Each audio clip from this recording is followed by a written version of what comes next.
Hi, I'm Paul with Patriot Paintball and Militia, and thanks for watching. As many of you know, I run a T-15 mag-fed marker primarily in paintball. I also have an MKP that I really like as well, but I get a lot of people talking to me, asking me, man, do you recommend that I buy a T-15?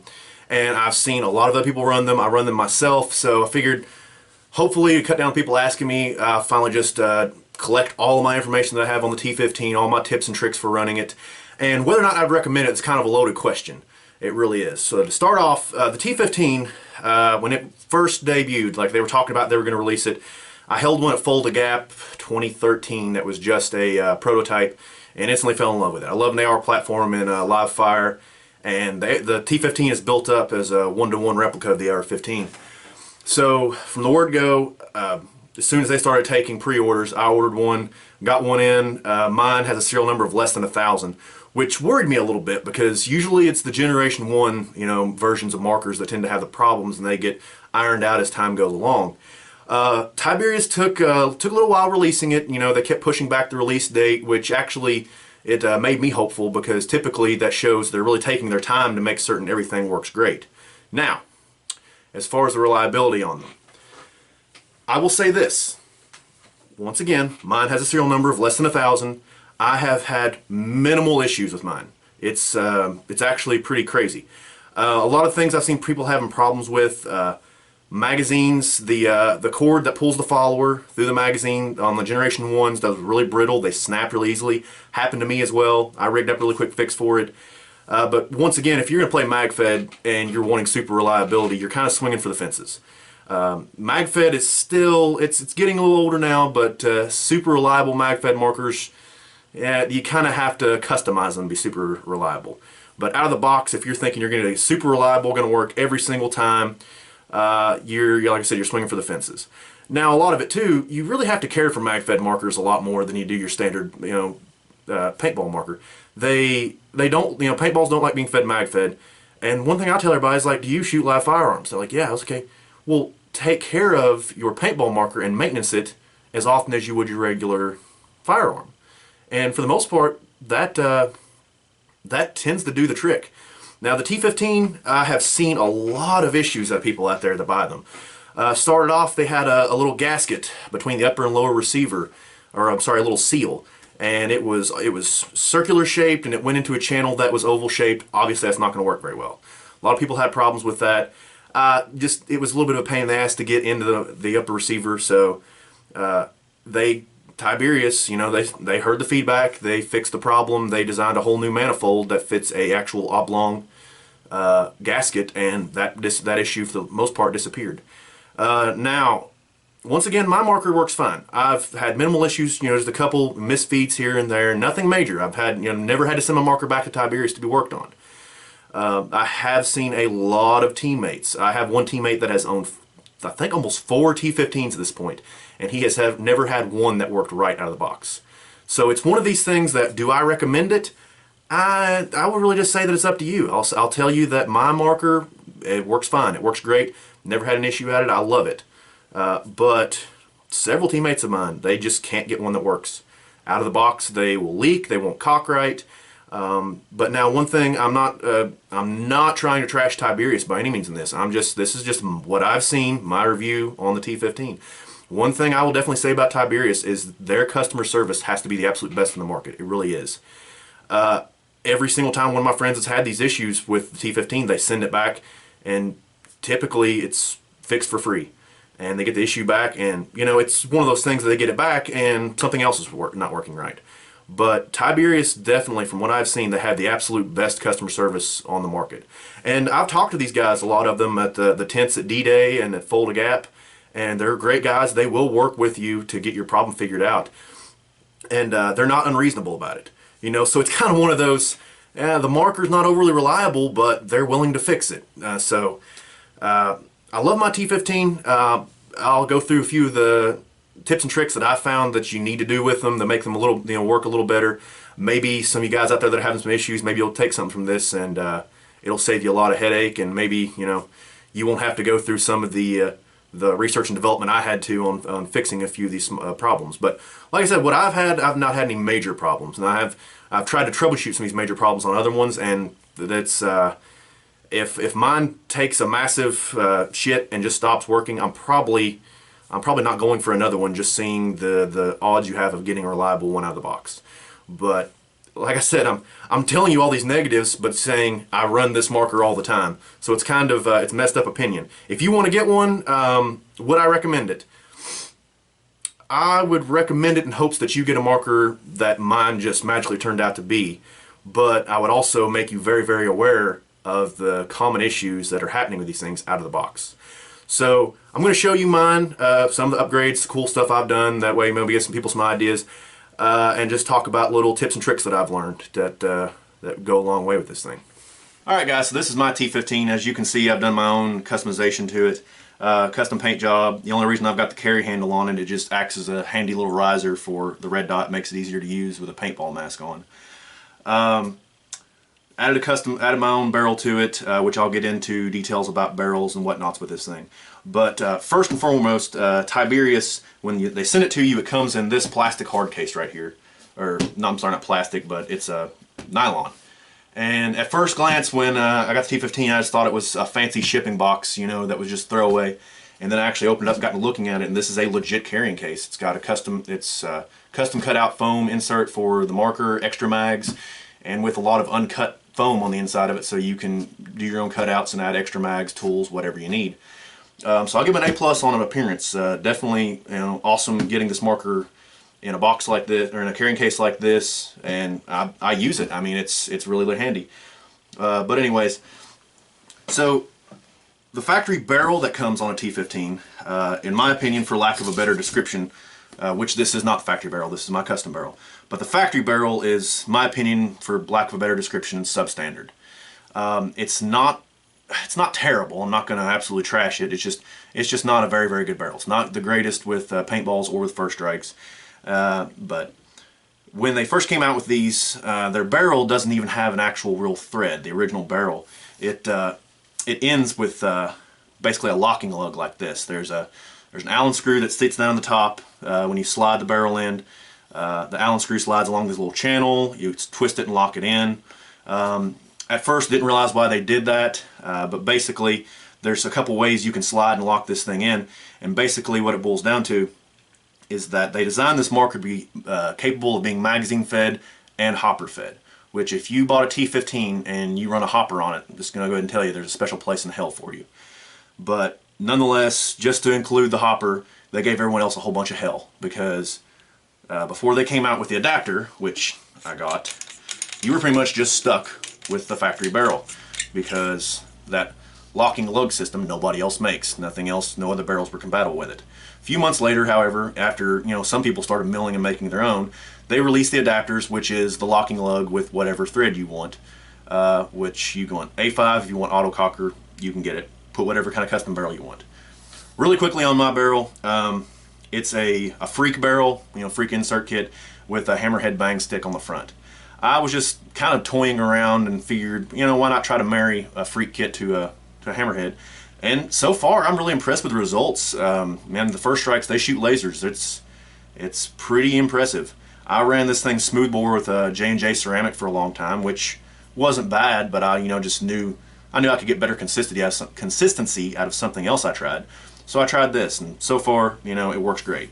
And what I love about having the freak kit is that, when I get to an event, I can pull my sizer out, drop my first strikes, see how snug they are, how loose they are, and then of course I've got my other inserts so I can swap them out. That being said, first strikes, as far as bore size, they have relatively to paintballs, they have quite the level of inconsistency. I've seen bore sizes fluctuate like crazy in one box of first strikes. But the main thing about sizing your first strike, if you can get a first strike that fits perfectly in the barrel, it will slide down, you can just barely see daylight around it, that's what you're looking for with paintballs and with first strikes. Just let your first strike or paintball hug the barrel better so it's not bouncing around down the barrel and doesn't zing off some weird direction when it comes out of the end of the barrel. Paintballs, you can read articles upon articles about sizing and what to do and this and that. Basically, with first strikes, your inconsistencies just kind of got to deal with them. Get a little bit of data, run 3 or 4 of them through, and kind of find the middleman size, or which one is about, you know, the average. Paintballs, one thing people will make mistakes about is they'll get a bag of paintballs, you know, fresh out of the pro shop at the field. They'll run a paintball down it, well, and then they'll let the paintball sit out in the heat for, you know, an hour or two before they actually even go out and play. Well, then those paintballs, they swell, so they don't match up, and all of a sudden you're busting every paintball in your barrel. So I'm not going to get too in depth in that, but just if you want to do some research on that, there's eons of information about sizing first strikes and paintballs. But so with this lug, of course, you know, in the original factory barrel, this is actually part of the barrel. Well, your ball detents are actually built into the side of this, or when I say built in, they're inserted in the side. It's little rubber ball detents. One thing I really love about this is they are so easy to get out, because for as cheap and simple of little pieces they are, they can give you a lot of hell if they're not working right. So change out your detents. All you got to do is pull your barrel. They pop out the side, pop in the new ones.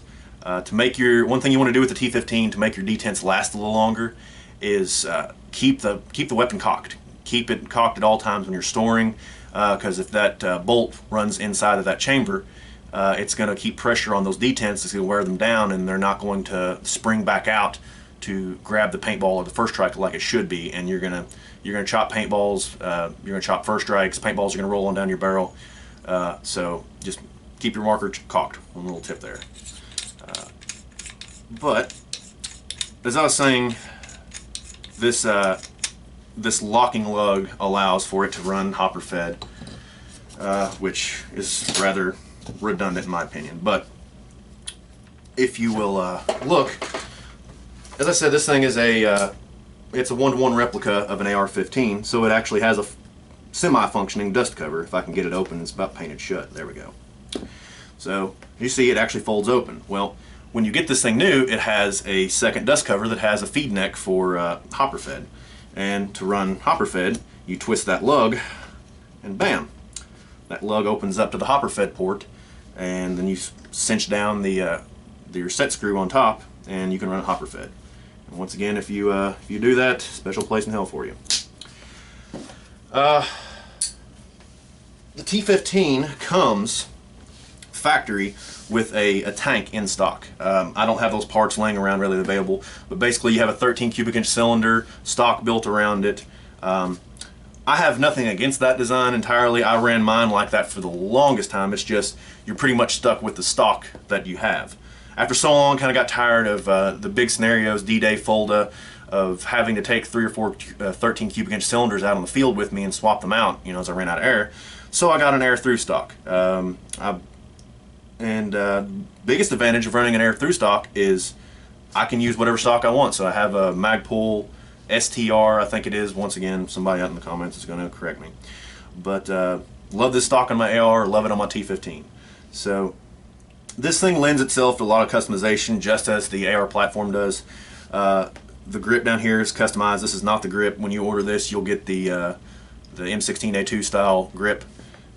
This grip's a little more ergonomic. I prefer it.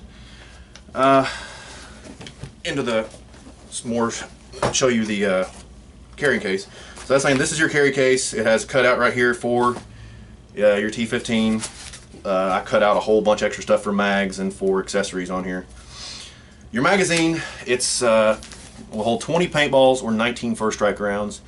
The first generation of these mags, they had an issue. You see you have the follower, which is basically just a little ball. Basically there is a string runs down through here inside of a spring. You crank that down, that presses the spring, pulls the ball in. That string was very weak and brittle on the new T-15, or on the first T-15s. After so many of them broke and started getting so many phone calls, they changed it, made a Gen 2 mag, problem solved. Me personally, I didn't even send in my mags and have them replace it. I found that if you get a single strand of internal string from paracord and replace that string, works perfect. Still have my original mags this thing came with, and I have them set up with the internal paracord strand. Still works great. Now, once again, you'll notice this mag's a little clean. A little dirty. I haven't cleaned this mag. But one of the only reoccurring problems I have with this, which is just more of or with the marker itself, is more of a mag fed problem in general, is every once in a while I'll get a misfeed. The first strike doesn't go all the way up in the chamber like it should, and the bolt comes forward, you know, can't send the paintball downrange, so it doesn't recock, and you've got to cock, drop the mag, clean it out, and all that stuff. A little trick that I've learned that tends to cut down on that is in how you load the mags. Now, a lot of people, you know, they'll get this thing and they'll wind it all the way down, and they'll start stuffing first strikes or paintballs in it, whatever.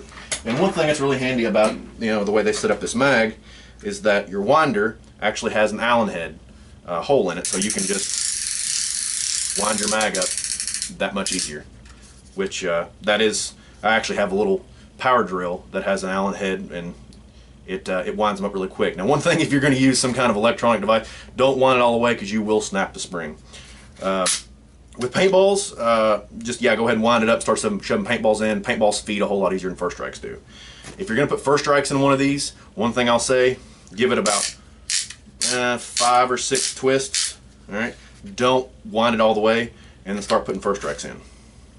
All right, put your first strikes in until it's full. It's full, and then wind it 1 or 2 more. This keeps the first strikes from getting twisted and seated in odd ways inside of the magazine. And once you have it loaded all the way full, don't just, you know, throw it in your mag pouch and leave it.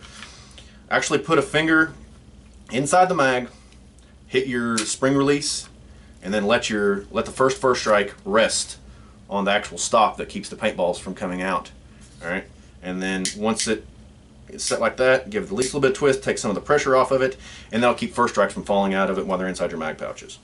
Now, as I was saying, the overall maintenance of the T-15 is pretty simple. It breaks down really easily. It breaks down just like an AR-15, and that's one thing I really do love about it. Just like an AR-15, you have your 2 low receiver pins, connect your low receiver and upper receiver.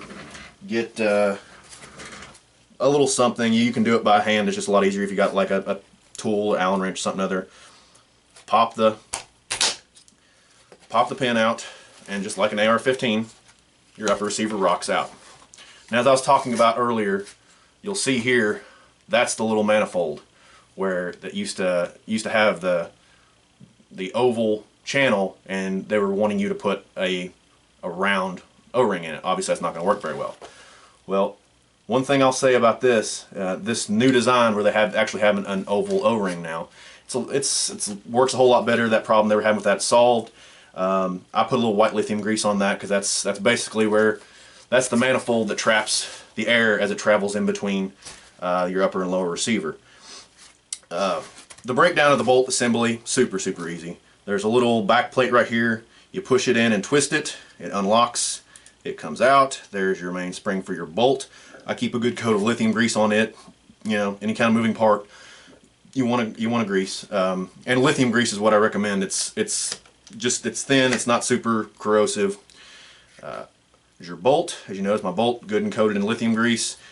You can overdo lithium grease if you put so much lithium grease on it that it won't move, or it's starting to gum up and have a little bit of resistance. You want a pretty good light sheen, which I know that looks like a lot, but believe me, that's a light sheen. And then actually down here inside the upper, there is a set screw that sits down in there that attaches to the top of the upper receiver. Get an Allen wrench, disconnect that, and this whole tube assembly will come out and you can clean it. And all in all, that's for mag-fed markers, that's a pretty easy disassembly. Even if, like, some of the markers I thought were easy, the X7 Phenom, I thought it broke down easily. I thought it was really quick, easy clean. This one, I can have this whole thing cleaned in a matter of 2 or 3 minutes. It's just, its breakdown is simple. Its actual functioning is rather simple. So, I mean, when something does go wrong on it, it's not like doing brain surgery. So, once again, the T-15, people ask me, do you recommend it? Once again, I'm going to tell you, I'm very impressed with mine. I would recommend it in the hopes that you get a T-15 like mine. I've seen a lot of them come out that are just junk out of the box and have to be sent back brand new. Oh, and one thing I will say, the reassembly the tolerances are different. This is obviously not a live fire AR-15, so it's not going to be completely identical. The tolerances are pretty tight on this thing, so actually getting your upper and lower receiver to seat and let the pin go in, you've got to put a little bit of pressure on it. But if you learn that grip, get it, bam. But all in all, I like the T-15. There's a lot of controversy about its quality. I'm going to keep running mine until it has some kind of major failure that I just don't want to mess with fixing, or going through the hassle of sending it off and getting it back and seeing if that got fixed. But it was the first AR-15 1-to-1 replica that came out in the paintball world. From what I hear, there's other companies out there now preparing to release some. Can't speak for their quality if I've never held one, and I will not speak for the quality of a marker that I have not played with, or at least broken down and inspected. But that's all really I have to say about the T-15. I enjoy the hell out of mine. It goes to every scenario with me. I don't only play MagFed, but I mean, primarily I play MagFed, and primarily I play MagFed with this. So I do still play some hopper ball. You know, a lot of people like to give MagFed players shit, you know, when saying that we don't know what we're talking about with space guns, speed guns, turning markers. Well, no, I've played just about every style of paintball there is to play, from pump to tourney ball to MagFed, and MagFed is predominantly what I enjoy. Now, depending on the event, Oklahoma D-Day, I usually run an A5, because coming off a boat with a MagFed is, I like playing at a disadvantage, but that's a little crazy. But sorry for wandering off subject. This is my review of the T-15. If I had to rate it from 1 to 10, I would give mine a 9. Now, some of the ones that I've seen my friends have, I'd give them a 1. But just know, if you buy one, it's a crapshoot when I can get a good one. From what I've seen, and Tiberius, I apologize if you think that this is me dogging you guys, but I'm just relaying what I've seen and sharing the information. But once again, if anybody out there buys a T-15 and has problems, Tiberius, in my opinion, has the best customer service on the market. So they will work through a problem with you, and they will get you back up and running. Guys, I hope you enjoyed this. Until next time, keep your irons up.